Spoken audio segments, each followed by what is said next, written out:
Joining us now is OjyOkpe with stories trending around the world. Good morning, Dr. Abati. How are you this morning? I'm right here.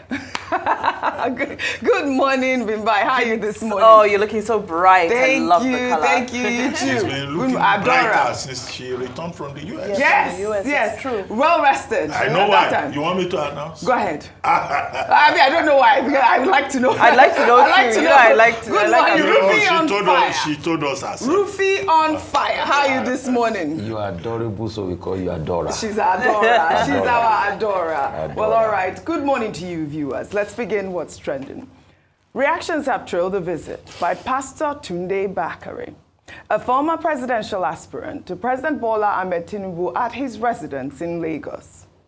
Bakare stated after the meeting that his lifelong vision is to see a Nigeria that works, emphasizing that he shared his thoughts on this with the president.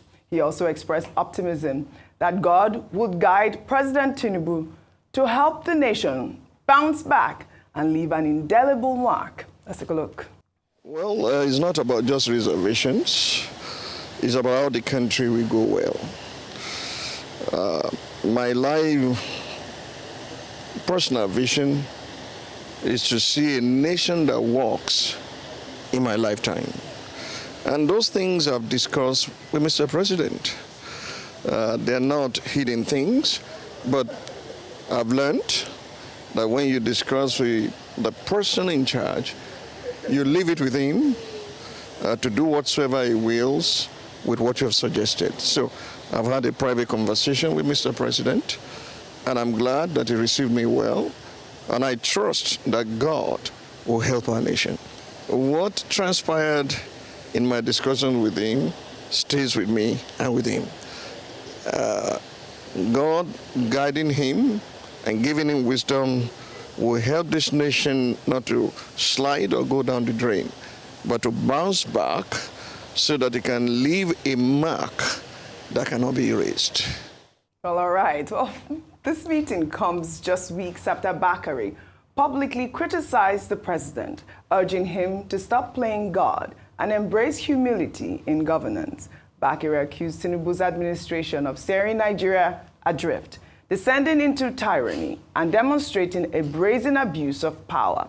He specifically pointed to the National Assembly becoming a haven for legislative rascality and a rubber stamp for the executive rather than upholding constitutional governance. Let's take a look before we take some reactions.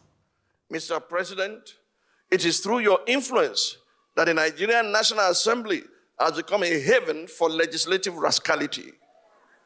Mr. President, it's under your watch that the National Assembly has become an extension of the executive, grossly violating the principles of separation of powers and rubber stamping the whims and caprices of your office, all while singing the international anthem of psychoviolence on your mandate, which shall stand.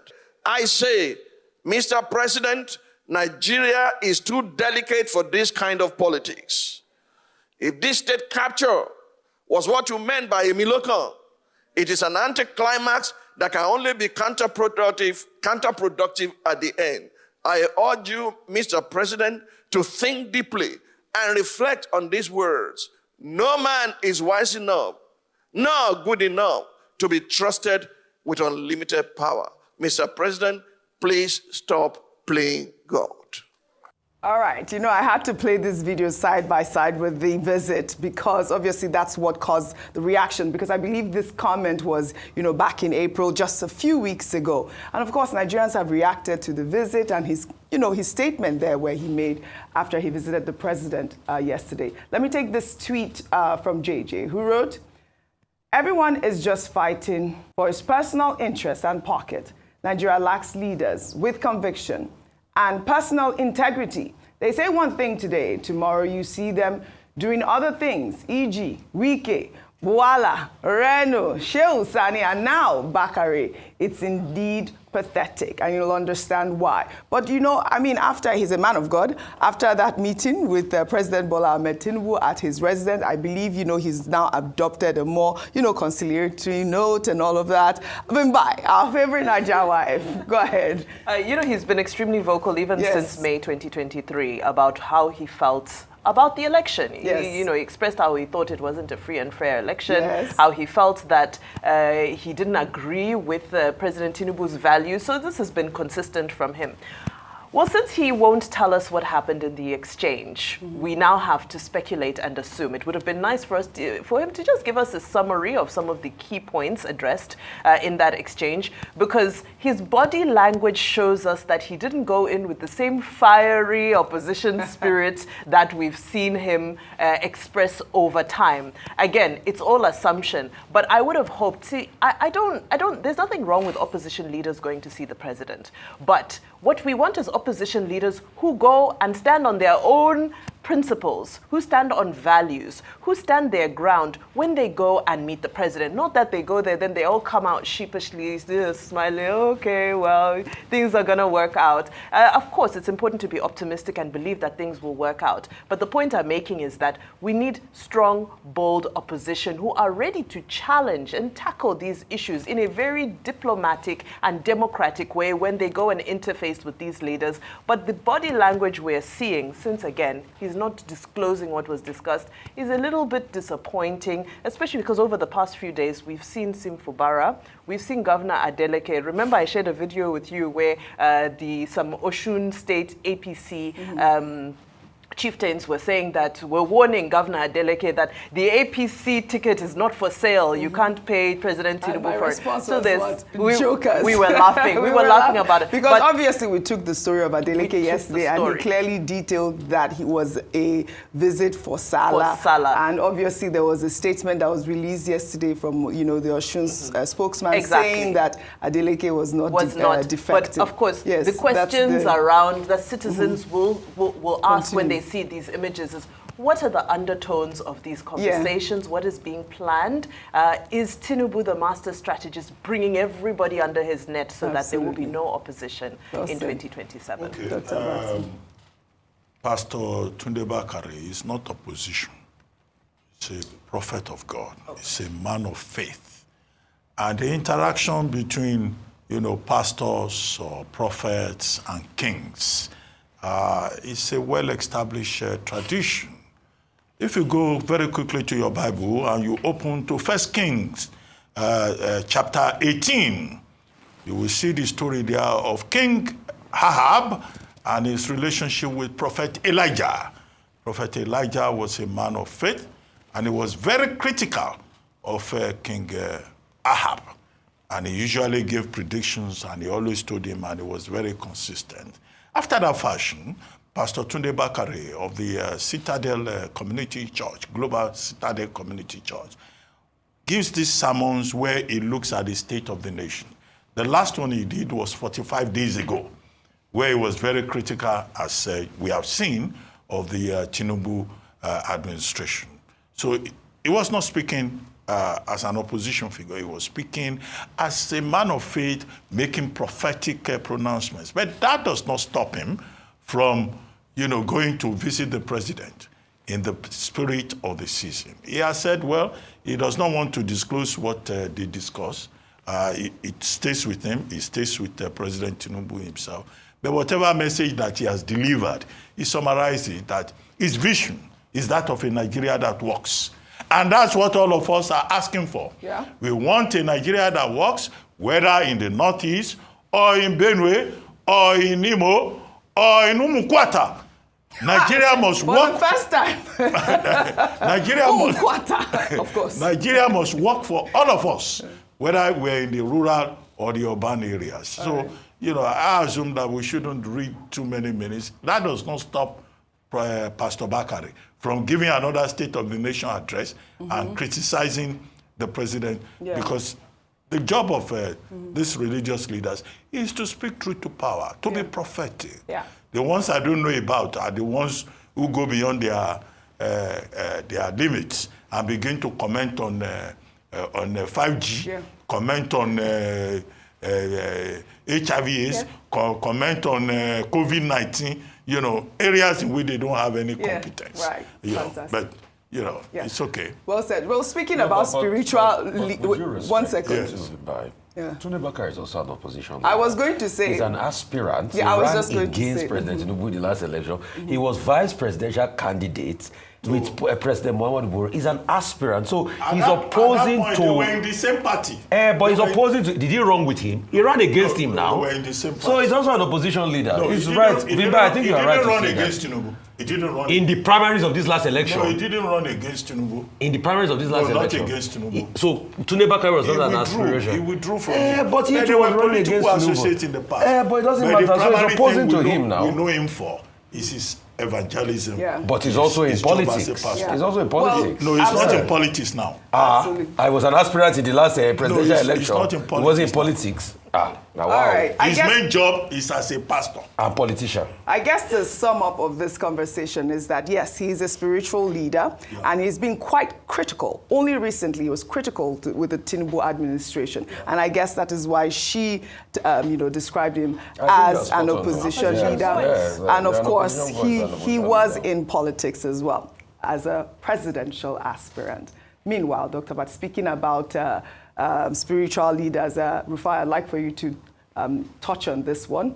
Meanwhile, a coalition of Catholic priests under the Charismatic Bishops' Conference of Nigeria has appealed to President Bola Ahmed Tinubu to declare a state of emergency in Benue State following the killing of 43 people in Gewa West and Apa local government areas. The President General of the coalition, Leonard Kawas, during a press conference on Wednesday, denounced the violence, warning that the ongoing bloodshed and displacement have reached catastrophic levels. Let's take a look. Refugee camps are swelling, internally displaced people are multiplying. And we are saying to our President, Bola Ahmed Tinubu, that the time for people to be playing politics with the lives of Nigerians is over. Therefore, if Mr. President could declare a state of emergency in Rivers State that had less crisis, what is stopping Mr. President from declaring a state of emergency in a place like Benue and a few other states that are already at war? Well, all right. Speaking about spiritual leaders, speaking truth to power, your thoughts on the bishop right there? This is, with due respect, this is speaking rubbish to power, with due respect to the bishop. This is speaking absolute bunkum to power. A bishop endorsing a constitutional aberration. What's this country becoming? A bishop endorsing a constitutional aberration. So now they declare state of emergency. State of emergency now 3 for 5 naira, abi. Well, he believes that there is already war in Benue. That's what he says. So declare state of emergency. So removing a fellow priest. And see, I will hold He didn't say remove, declare. Not if remove. You declare state of emergency, you are removing the governor now. That didn't happen during Jonathan. You are removing the governor with the President Tinubu assets. Oh, well, that didn't happen during the Jonathan era. With the president, I'm not saying Jonathan. Tinubu is not Jonathan. They are two different human beings. Okay. Even the spelling of their name is different. Jonathan, Tinubu is different. With the President Tinubu assets. Leave me alone this morning. My baby. I'm serious. Go ahead. If I couldn't hold it, go ahead. Don't worry. Go ahead. With the President Tinubu has said, if he declares a state of emergency, it means he's removing the leader. What they are driving at is to remove the leader. I'm going to hold brief. See, you might say anything you want to say against me this morning. He's a member of the Catholic Church. That's what shocks me the most. I'm not saying he shouldn't be held accountable, but remember also they were against him even dabbling into politics at first, in the very start. So is the solution now the state of emergency? Please, with due respect, Dr. Abati served in that Jonathan's government. The state of emergency they declared in Borno, did it solve all the insecurity problem? Are they not still bombing Borno till dates? And please, we have and that's why I asked the question of other state actors and militia leaders. It's a multifaceted angle of what is happening in Borno, in Benue State today. There's also a political dimension to it. Look at the squabble going on in the APC as we speak. The governor is dealing with a lot. I'm not saying he cannot do better. He can do a whole lot better. But declaring a state of emergency is not the solution. How can we fix it? Yesterday, Dr. Balti was talking about how the military chief was in Maiduguri. Let us see how we can fight it with intelligence, with troops on ground, and most importantly, like you were saying, Vimbai, fixing the environmental degradation there. Because you see, we do not talk about the role climate change also plays in all of this. The fight and squabble for land resource. And also economic empowerment. The reason why you are having most of this strife and kidnapping and banditry and this insecurity is because there's little economic empowerment across board in all these areas. Nigerians are poor in a country where over 130 million lives on pittance per day. You will have all of this struggle. And that's the thing we should see. In the 80s, Oji, after the Meteseni riot, there was a report that was released about the fact that there's a lot of poverty and insecurity and squabble and strife. I'm talking about the 80s when dollar to naira, when it was still 1 naira to the dollar. That if we do not fix those problems, we'll constantly have the problems of insecurity we're having. And it's happening today. Let's call it spade a spade. Now, bishops should not be the ones fanning the ember of discord by calling for state of emergency now. Okay, Bishop Blackman, now. Let me add a footnote to this. Now, when you talk about state of emergency, the operative rule is under Section 305 of the 1999 Constitution. It's the legality of it that is at issue. That Section 305 of the 1999 Constitution does not give the President of Nigeria the powers to abdicate the democratic structures in any particular state where a state of emergency is declared, when there is an apparent breakdown of law and order and a gazette approved by the National Assembly, has been declared and a proclamation is made. The problem with Rivers is that the President Bola Ahmed Tinubu did something unconstitutional. This is the argument, by collapsing, removing, the governor, the State House of Assembly. Otherwise, the Constitution makes a provision under Section 305. Now, I do not agree with the charismatic Bishops' Conference saying that they want a state of emergency. We just spoke with Omale Ogamatu from Benue State, and he was saying that there is no complete breakdown of law and order in Benue State that will warrant anybody asking for a state of emergency. He immediately dismissed that. And number 3 is the fact that these charismatic Catholic bishops, they were even complaining about the persecution of Christians in Nigeria. I think that that's the most substantive point.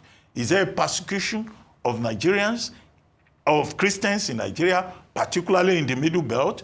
President Tinubu has said again and again, in fact, when he had audience with the Pope, that his administration respects the rights of Christians, of all faiths, and that his administration will do everything to defend the rights of persons to have the freedom of belief and the freedom of religion, as especially guaranteed under Chapter 4 of the 1999 Constitution. All right.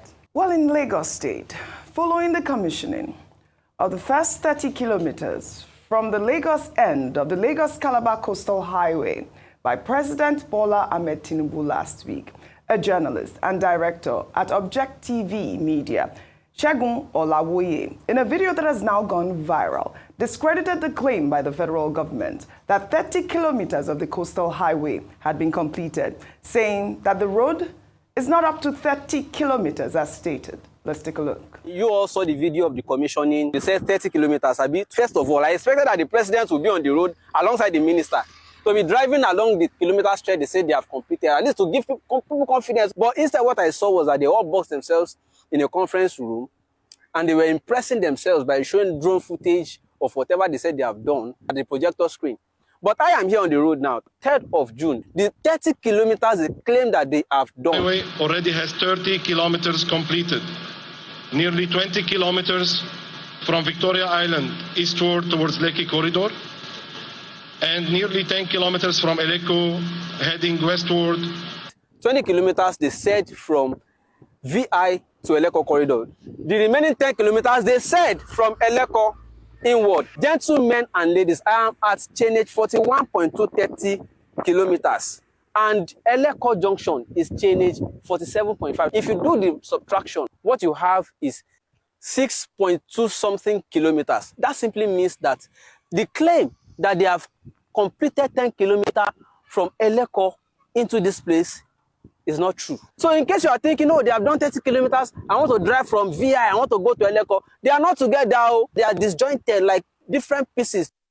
They're not together, they are disjointed like different pieces. I mean, this video started trending yesterday, went viral yesterday. Yeah. So we urge the Ministry of Work to react to this video, because we have seen that, you know, even some footage. Yesterday, I saw a video from Reno Omokri. He actually said that he followed President Bola Ahmed Tinubu through that coastal highway. If you can pull that up. And look at how beautiful it looks there. It appears that he went on that ride and it showed that he drove through, not the entire, but I just wanted to show what it looked like. He did say that he drove with President Bola Ahmed Tinubu on that road. But we've seen this video trending, and there's been so many reactions from that journalist, you know, stating that he had actually gone there and he had measured, and he says that it's about 20 kilometers from his measurement that had just been completed. So we urge the Ministry of Works to come out and, you know, show us, I mean, debunk the actual areas that he has mentioned. A quick comment from you. No, I mean, you're spot on. So when this video came out here, I think by now,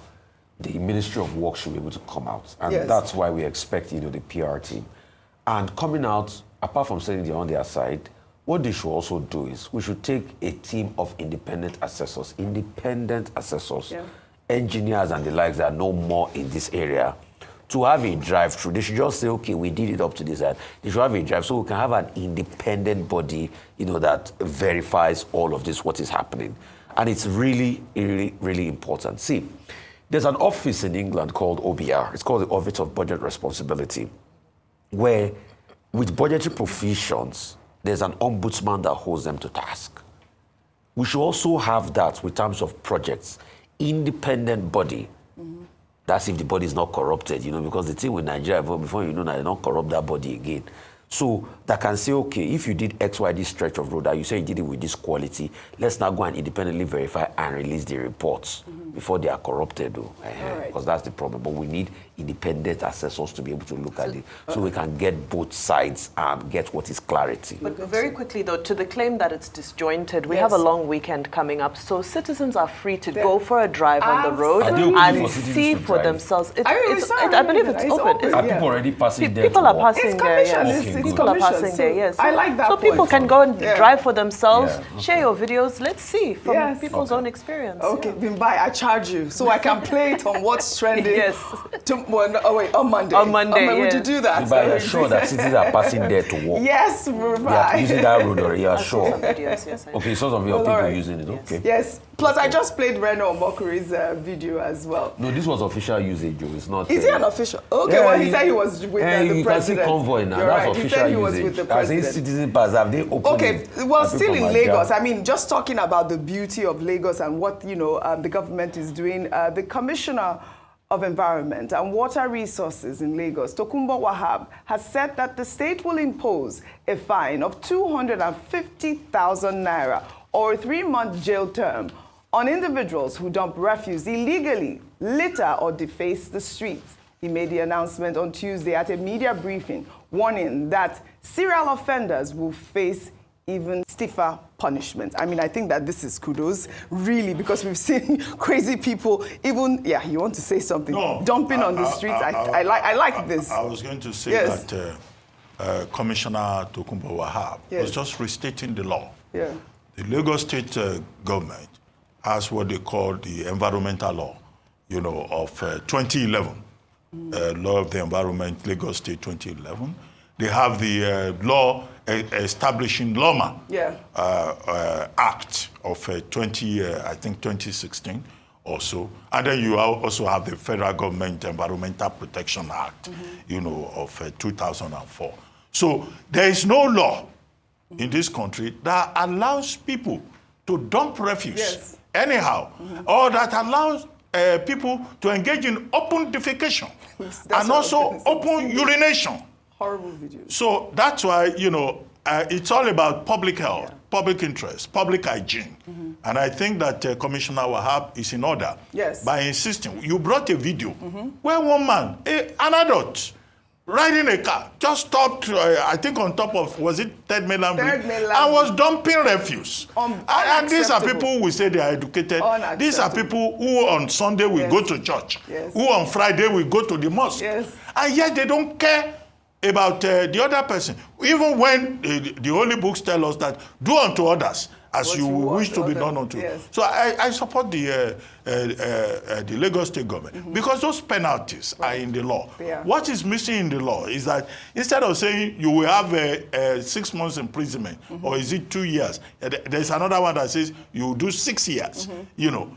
I think they should also add community service. If you dump refuse and you are arrested, they should publicly punish you for 2 months to be clearing refuse. And you wear a tag saying that this is an offender who has been polluting the environment. On the part of the Lagos State Ministry of Environment, they should provide more public toilets. That's true. If they are saying that they don't want people to defecate on bridges or to urinate in public. We don't have enough public toilets. And where those public toilets are provided, they should be properly maintained. Well said. Lagosians, be warned. 250,000 naira or imprisonment. Kudos to Kumbo Wahab. Let's head over to Delta State now. Following the recent protests over the spate of kidnappings in Abraka and its environs, security operatives comprising federal hunters, vigilante groups, and the Nigerian police force on Wednesday killed 4 suspected kidnappers. Many gathered in front of the Abraka Divisional Police Station to celebrate with the security agents after their successful mission. Let's go. All right, we are live in Abraka. You can see the people are outside. They are catching a glimpse of what is happening in the station. Men of the Nigerian police force, in collaboration with the local hunters, they have caught some kidnappers and recovered an AK-47. This is in response to our protests, the post protests that the military chased us, shot at us, and took away my car. Now, this is in response of the protest. This is the response of the protest. This is the success of the protest. You can see the people's power will always prevail. No matter how they shoot us, we must yarn. Kudos to our forces, our security agents, Nigerian police force. We did take the story yesterday, Rufai, where we saw the security agents shooting around that, police station, trying to disperse the crowd. But you were saying that there's been some sort of reprisal. Yes, so at first, kudos to our security forces, kudos to the police. I mean, the police did a yeoman's job. While all of that brouhaha happened the day before, which we condemn, the killing of an innocent protester, they went out there and they smoked out and neutralized some kidnappers out there, which is a big kudos to the police force. As we speak, I hear that the Delta State government is convening a security meeting to be able to talk to security stakeholders. I also hear, and I saw this from a couple of people across some blogs, that they were trying to go rescue some people yesterday, and there was an ambush on them. I just hope members of the police force are safe.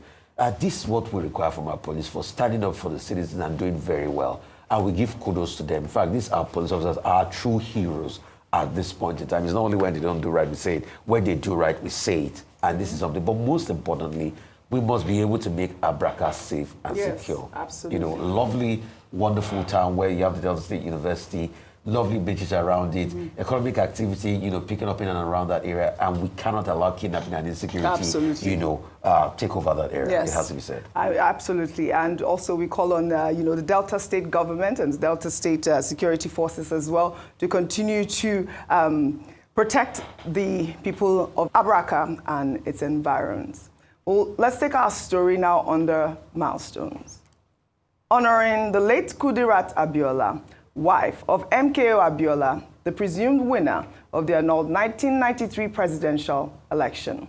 29 years after her passing, her legacy remains symbolic as a fearless voice for democracy.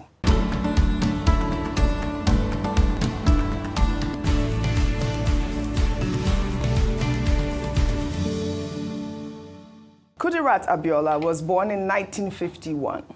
She was a businesswoman and a mother of 7 who emerged as a courageous pro-democracy activist following the annulment of her husband, MKO Abiola's victory in the 1993 presidential election after he declared himself president in 1994 and subsequently jailed. Kudat stepped into the spotlight, rallying public protests, addressing the press, and challenging the military junta. She became a powerful voice in the fight to restore democracy.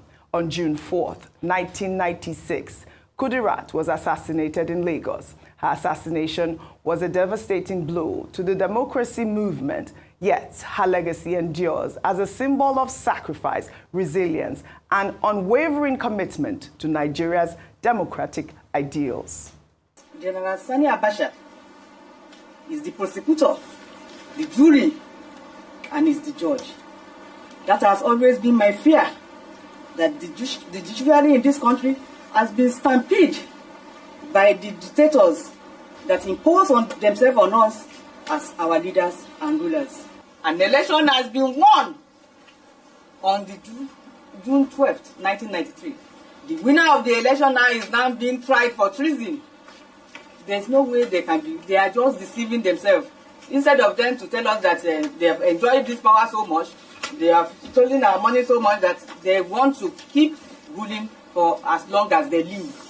And we will then take our fate, that maybe that is how God has destined us.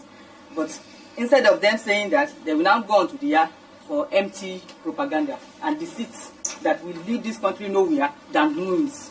The beautiful Kudat Abola, may her soul continue to rest in peace. She remains a symbol of courage and sacrifice in the face of dictatorship. Her assassination was a calculated attempt to suppress resistance, but instead, it etched her legacy deep into Nigeria's democratic history. 29 years on, she is forever remembered. Dr. Abati. Yes, indeed, she is remembered as a martyr of democracy. She was the second wife of Chief MKO Abiola, I think 73 to 96, the mother of Afsat Abiola, the mother of Abdulmumini. There's another famous son who is also a son, Jamiu, the bearded one, who speaks about 5-6 languages. Now, she supported her husband, and she was part of that struggle. And then she was killed around the Oregun area. You know, as it turned out later, during the trials, the investigations, it was Sergeant Barnabas Jabila, popularly known as Sergeant Rogers, who confessed, I think at the Oputa panel, that he was directed to carry out the killing with 5 others by, I think, Major Amzat Mustafa at that time. But still today, people are still asking, where is Rogers? Where are those other people who were involved in the killing of Alhaja Kudat Abola? Her heroism has been well documented in books and also in terms of, you know, symbolic iconization of her example. First, Radio Kudat, which used to be called Radio Democracy, was named after her.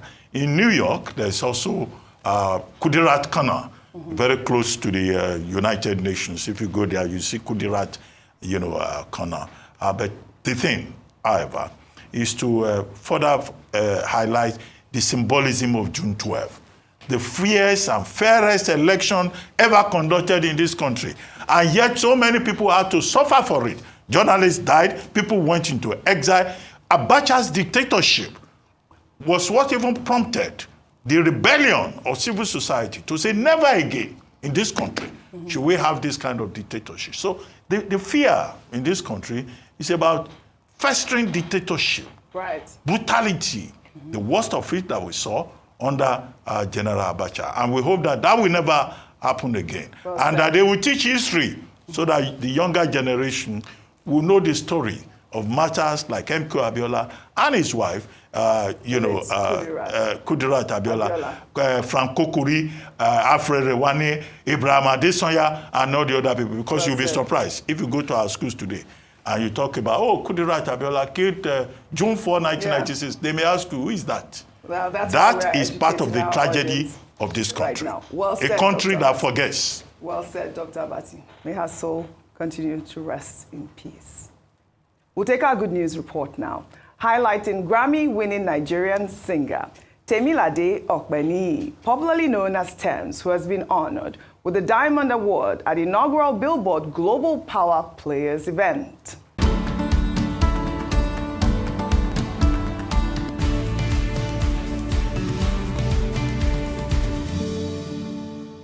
On Wednesday, June 4th, Billboard hosted its first Global Power Players event in London, where Sir Elton John, his manager husband, David Furnish, Empire founder, Gazi Shami, and Afrobeat superstar, Tems, were recognized with special awards. Elton John and Furnish collected the Creators Champion Award, with Elton John saying in his speech that supporting the next generation of British artists is one of the major driving forces in his life.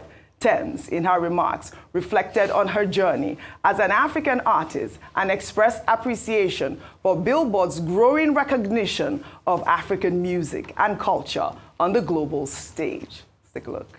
Such a great honor, and I'm really, really happy that African music especially is moving in heights that have never been done before. And Billboard is one of those key players in moving that needle forward in Africa. So I thank you, Billboard. Yay! I mean, this is another feat. Amazing. We know that Tems is the most awarded African artist in Billboard's history. Last year, she became the first Nigerian woman to be honored at Billboard's Women in Music event. Our diamond, really. She got the Diamond Award, and she is one of our diamonds. Yes. Congratulations, Temilade. I'd like to thank you all. For your Temilade Okpeni. I'd love to thank you all for your great analysis, as always, on what's trending. And of course, kudos, Tems, and Afrobeats to the world. Well, that's all I have for you guys on what's trending today. I'll see you all tomorrow.